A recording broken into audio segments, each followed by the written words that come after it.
रामायण पग पग पर हमें ज्ञान देती है, प्रेरणा देती है कि राम नाम मनि दीप धरूं जी ही देहरी द्वार, तुलसी भीतर बाहर हूं जो चाहसी उजियार।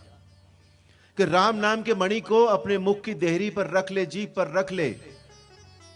जैसे दीपक घर की ड्योढ़ी पर रखते हैं तो बाहर भी उजाला जाता है और अंदर भी जाता है, इसी तरह तेरे मन के भीतर भी उजाला हो जाएगा और बाहर भी उजाला हो जाएगा।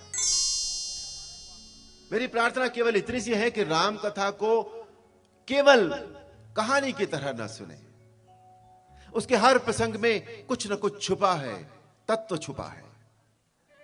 तो कथा सुनते हुए उस तत्व को भी जाने और उसे अपने फिर जीवन में उतारे। प्रभु ने एक आकाशवाणी की कि तुम सब डरो मत, मैं पवित्र सूर्य वंश में अपने अंशों सहित मनुष्य का अवतार लूंगा। कश्यप मुनि और आदिति ने बहुत भारी तप किया था, उन्हें मैं पहले ही वरदान दे चुका हूं। वो अयोध्यापुरी में मानवों के राजा बनकर दशरथ और कौशल्या के रूप में प्रकट हो चुके हैं। मैं उन्हीं के घर रघुकुल में श्रेष्ठ 4 भाइयों के रूप में अपनी परात्पर शक्ति सहित अवतार लूंगा। तुम सब डरो मत, मैं पृथ्वी का सारा भार हर लूंगा, तुम सब निर्भय हो जाओ।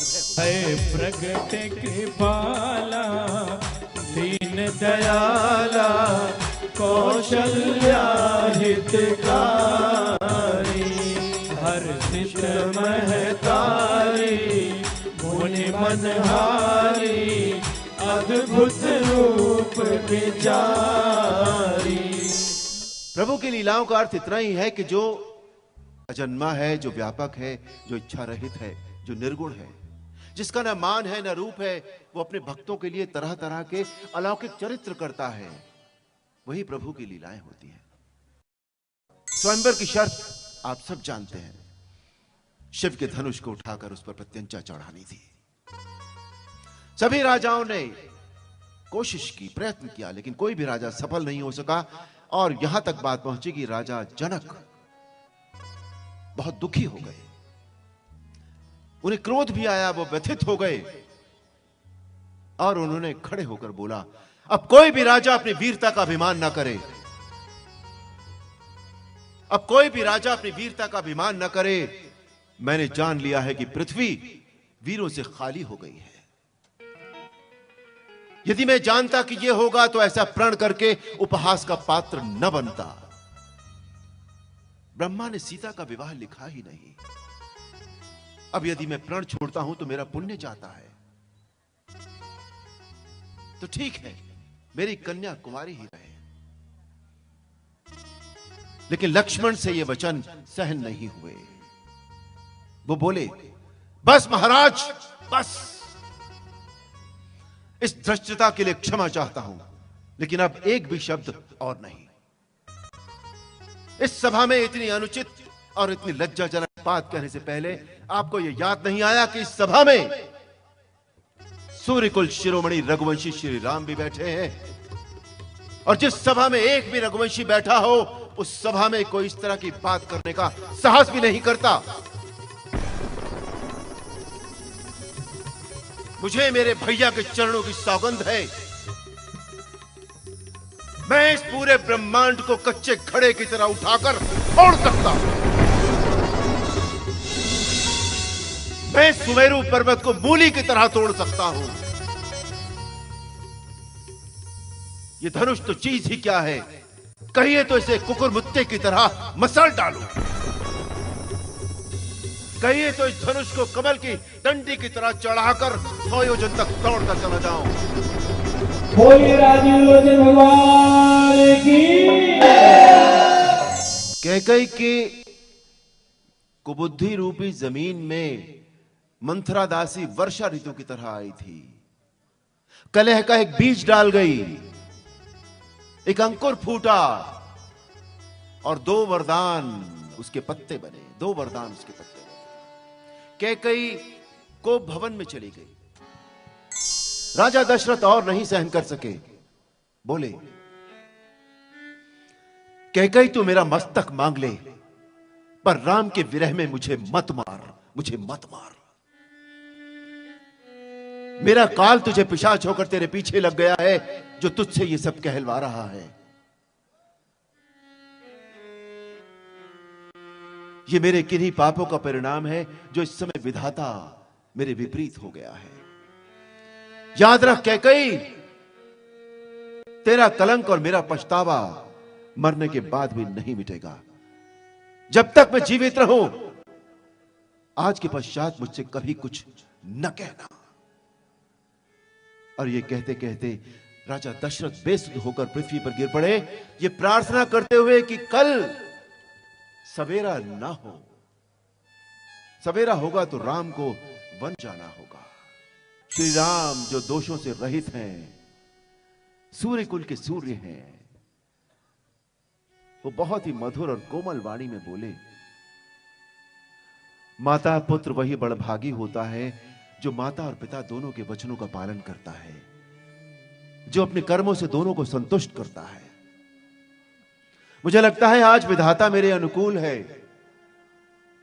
भरत जैसे भाई को राज्य देने के लिए मुझे किसी की आज्ञा की कोई आवश्यकता नहीं। मैं उसे ये राज्य प्रसन्नता पूर्वक दे दूंगा। सीता जी ने यह समाचार सुना। एक पत्नी का पति के प्रति कर्तव्य देखिए। समाचार तही समय सुने सिए उठी अकुलाए, जाए सासु पद कमल जुग बंदी बैठी सिरुनाए। अब आई लक्ष्मण की बारी। भाई भाई का प्रेम देखिए। समाचार जब लक्ष्मण पाए, व्याकुल बिलख बदन उठ धाए, कंप पुलक तन नयन सनीरा, गहे चरण अति प्रेम अधीरा। प्रभु आगे चले, केवट के पास पहुंचे। केवट को तो समाचार पहुंच गया था कि प्रभु के चरण कमल की धूल जहां लग जाती है वहां शिला भी स्त्री हो जाती है। केवट ने कहा, मैं आपको नहीं बिठाऊंगा नाव में। यदि मेरे नाव भी मुनि की स्त्री हो गई तो मैं अपने परिवार का पालन पोषण कैसे करूंगा? तो यदि आपको मेरी नाव में बैठकर गंगा पार करनी है तो पहले मैं आपके चरण धोऊंगा, क्योंकि आपके चरण कमल की धूल में कुछ है जो पत्थर को भी, शिला को भी स्त्री बना देता है या जीवन दे देता है। केवट ने प्रभु के चरण धोए, चरणोदक पिया। सभी देवता भी इस दृश्य को देख रहे थे। उन्हें केवट के भाग्य से ईर्ष्या हो रही थी, जलन हो रही थी उन्हें कि काश हमारा भाग्य भी ऐसा होता कि हम प्रभु के चरणों को इस प्रकार धो पाते हैं। प्रभु नाव में बैठकर चले। गंगा जी भी उनके चरणों का स्पर्श पाकर धन्य हो गई थी। प्रभु उस तरफ उतरे तो प्रभु ने केवट से कहा कि केवट, तुम्हें मैं क्या उतराई दूं? और एक भक्त की भावना देखिए कि मेरे दोष, दुख और दरिद्रता की आग आज बुझ गई प्रभु, मुझे कुछ नहीं चाहिए। हां, लौटती बार जो आप मुझे देंगे वो मैं सर चढ़ाकर उसका प्रसाद लूंगा। और प्रभु ने केवट को अपनी भक्ति का वरदान दिया। भरत जी ने प्रार्थना की और श्री राम ने उन्हें समझाया कि तुम्हारा और मेरा परमार्थ और धर्म इसी में है कि हम दोनों पिताश्री की आज्ञा का पालन करें। पिताश्री की आज्ञा यही है कि तुम अयोध्या में राज्य करो और मैं वन जाऊं। तो तुम सब कुछ छोड़कर अवध जाओ और अवधि भर उसका पालन करो। उन्होंने समझाया, मान तो लिया भरत जी ने, लेकिन उनके मन में शांति नहीं हुई। और तब प्रभु ने अपनी खड़ाओं उन्हें दे दी। प्रभु करी कृपा पावरी देनी, सादर भरत शीश धर ली। भरत चरण पादुका शीस धरे जात हैं। भरत चरण पादुका शीस धरे जात हैं। भरत चरण पादुका शीस धरे जात हैं। भरत चरण पादुका शीस धरे जात हैं। बूंद बूंद अश्रु की भी कहती रघुनाथ है। बूंद बूंद अश्रु की भी कहती रघुनाथ है।